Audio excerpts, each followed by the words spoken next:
Second Fool opened his eyes and stared at the mud and thatch roof over his head. The quilt covering his body was a deep yellow color and had a musty smell. It was so old that its original color could no longer be distinguished. Next to him lay his second brother Hanzu, who appeared to be in a deep slumber. Snores intermittently floated over as he slept. 5 feet from the bed was an earthen wall that had suffered from numerous cracks due to the passage of time. From the other side of the wall came the nagging voice of his mother and the occasional deep breathing of his father, who was smoking his pipe. Second Fool slowly closed his eyes, trying to force himself to sleep. He knew that if he didn't go to sleep now, he wouldn't be able to wake up early the next day. If he woke up late, he wouldn't be able to go up to the mountains with his good friends to gather firewood. Second Fool's real name was Han Li. This elegant name was not given to him by his parents. When he was born, his parents had offered 2 pieces of cornbread to the village's elder Zhang in exchange for giving the baby Han Li a second name. When Uncle Zan was young, he had attended school with the wealthy children in the city. As he was the only one in the village who knew how to read a few words, more than half of the children in the village were named by him. Han Li was called Second Fool by those in the village. Despite his name, he wasn't stupid-looking or foolish. On the contrary, he was actually the smartest person in the village. But just like the other children, aside from when they were home, nobody called him by his official name, Han Li. Instead, they called him by his pet name, Second Fool.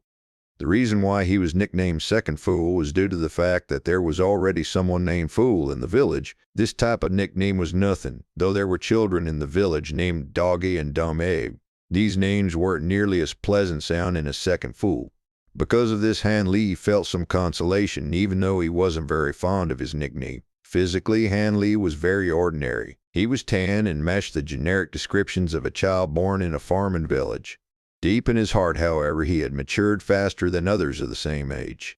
Ever since he was young, he had yearned that one day he would be able to leave his small village and explore the fertile lands of the outside world that Uncle Zhang had always talked about. Han Li had never dared to speak of his dreams to anyone else in the village because they would be deeply shocked. After all, leaving this place was a notion that even adults didn't easily think about, let alone a small child. Children around his age only knew how to chase chickens and pet dogs. They had never entertained the strange notion of leaving the village. Han Li's family had a total of 7 members, including 2 older brothers, 1 older sister, and 1 younger sister. He was the 4th eldest in his family and turned 10 this year together. They lived a hard yet honest lifestyle. Very rarely did they get to eat meat and fish, but the entire family was content with living with the meager resources they had. At this moment, Han Li was hovering between the state of sleep and consciousness as he slowly drifted to sleep. Only one thought was on his mind. While in the mountains, he had to pick more red berries for his younger sister, whom he doted on the most. The next morning, at noon, Han Li was shielding himself from the scorching sun overhead in the shade casted by the pile of lumber on his back. Wrapped around his chest was a pouch filled to the brim with red berries that bounced with each step as he walked home. He had no idea that at this moment there was a guest in his home, a guest that would change his destiny forever. This guest was actually someone who had very close blood ties with Han Li. When Han Li was young, he had only met his 3rd uncle a few times. Han Li's older brother became a blacksmith's apprentice in the city, thanks to 3rd uncle's introduction. Every so often, this 3rd uncle would even give some food to his parents to bring home and eat. And when he finally graduated from his apprenticeship, he would earn even more money. Every time his parents talked about their eldest son, their spirits would soar with pride. Although Han Li was young, he was tremendously envious. The best work he could find was to be the apprentice of a craft master and rely on the crafts he made to earn money.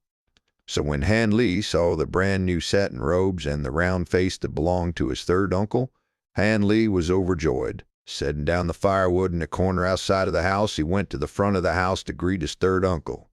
"3rd uncle, Han Li greets you." After doing so, he obediently stood to the side and listened to his 3rd uncle chat with his parent. It turned out his 3rd uncle's restaurant had the backing of the 7 Mystery sect. This sect was divided into the inner and outer divisions. Not too long ago, 3rd uncle had been officially recognized as an outer disciple. That meant that he could bring a child between the ages of 7 and 12 to take the inner disciple examinations. The moment the usually docile Father Han heard the words Joking Hu and sect along with many other phrases he had never heard before, he felt very hesitant. Bringing his smoking pipe to his lips and giving it a puff, he sat down without saying a word. According to Third Uncle, the Seven Mysteries sect could be considered one of the best sects within several hundred miles. If one were to become an inner disciple, not only would one be able to practice martial arts for free, one would also receive a monthly allowance and have his needs taken care of. Not only that, those who didn't pass the inner disciple examinations could still enter the sect's outer division and become an outer disciple like Third Uncle. They would still have the opportunity to help the Seven Mysteries sect handle its external affairs upon hearing the possibility that his son could receive a monthly allowance and even become as successful as his third uncle. Han Lee's father finally decided to give his approval. After getting the approval from Han Lee's father, Third Uncle felt elated. After giving these instructions, Third Uncle bid farewell to Han Lee and his father, patted Han Lee on his head, and left for the city. While Han Lee didn't fully comprehend his third uncle's words, he could understand that he would be able to earn money in the big city. It seemed that his dream from before was finally going to come true, making him so excited that he could not sleep for the first few nights. After 1 month had passed, Third Uncle returned to the village, wanting to escort Han Lee to the testing site. Before he left, Han Lee's father repeatedly instructed Han Lee on the ways of proper behavior. One must be honest, have the capacity to endure, and avoid unnecessary conflicts with others. Meanwhile, Han Lee's mother urged him to take care of his health and to eat and sleep well on the carriage. Han Lee had to bite down on his lips to prevent himself from crying as he watched his parents gradually disappear from sight. Although he had always been more mature than other children of the same age, he was still just a 10-year-old child. This was the first time he had left home, so he naturally felt depressed. A homesickness developed in his heart, and he was determined to rush home after he struck rich, never to be separated from his parents again. Only those who lived in the mountainous region, and the natives with no knowledge of the outside world, called the village Green Ox City.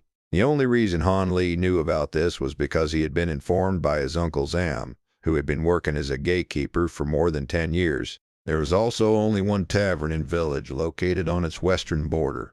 For any traveling merchant that didn't want to sleep outdoors, this tavern was the only option.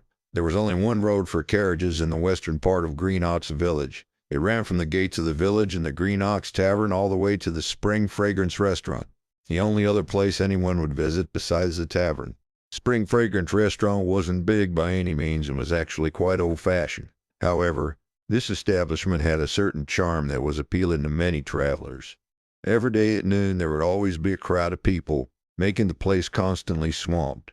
A bearded man with a round face emerged from a carriage along with a dark-skinned, rotund little boy who looked to be around 10 years old, and they both walked into the... All of the regular customers knew who this man was. He was the manager of this restaurant, Fatty Han. The boy, however, was not someone they were familiar with. Elder Han. This tan little boy resembles you a lot. Could it be a child from a prostitute you spent the night with? Someone joked. They were Han Lee and his third uncle, who was known as Fatty Han by the village people. Fatty Han greeted a few regulars before bringing Han Lee to the back of the restaurant and entered a remote courtyard. Zhao Li, you should rest here for a while. When the time comes for the inner disciple examinations, they'll call you. For now I must leave in order to attend to a few regulars. Fatty Han pointed at a side room in the courtyard and kindly motioned for Han Lee to enter it. After saying that, Han Lee's third uncle turned around and hurried back inside the restaurant to tend to his customers.